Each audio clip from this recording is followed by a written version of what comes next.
افغان عبوری حکومت کا وفد دفتر خارجہ پہنچ گیا۔ سفارتی ذرائع کے مطابق پاک افغان دو طرفہ مذاکرات شروع ہو گئے ہیں اور افغان وفد 9 سے 10 اراکین پر مشتمل ہے۔ مزید تفصیلات جاننے کے بول نیوز کے نمائندہ خصوصی سلمان اوان سے۔ جی سلمان اوان۔ افغانستان کے وفد جو ہے گزشتہ روز اسلام آباد پہنچا تھا، جس کی قیادت گورنر قندھار ملا شیریں اخند کر رہے ہیں، اور سفارتی ذرائع کا کہنا ہے کہ اس وفد کے اندر کم و بیش 10 اراکین جو ہیں وہ شامل ہیں، اور زیادہ تر جو ممبرز ہیں وہ افغان وزارت دفاع، وزارت اطلاعات اور انٹیلیجنس حکام پر مشتمل ہیں، جبکہ پاکستانی وفد جو کہ ان افغان ڈیلیگیشن کے ساتھ مذاکرات کر رہے ہیں اس میں نمائندہ خصوصی برائے افغانستان آصف درانی جو ہیں وہ بھی شامل ہیں۔ اس وفد کی پاکستان کے عسکری حکام سے اور دیگر جو اعلیٰ عہدیدار ہیں ان سے ملاقاتیں بھی متوقع ہیں، اور آج کی جو بات چیت ہے اس کا بیسک فوکس ہے اس کو جو موجودہ ٹینشن کی صورتحال ہے پاکستان اور افغانستان کے تعلقات میں، کیونکہ خاص طور پر پاکستان نے جو کراس دا بارڈر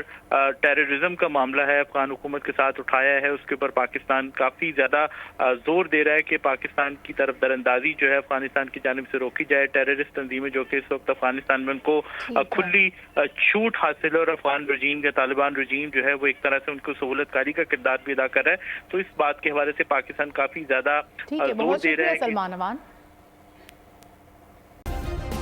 سبسکرائب کریں اور بیل دبائیں تاکہ کوئی خبر رہ نہ جائے۔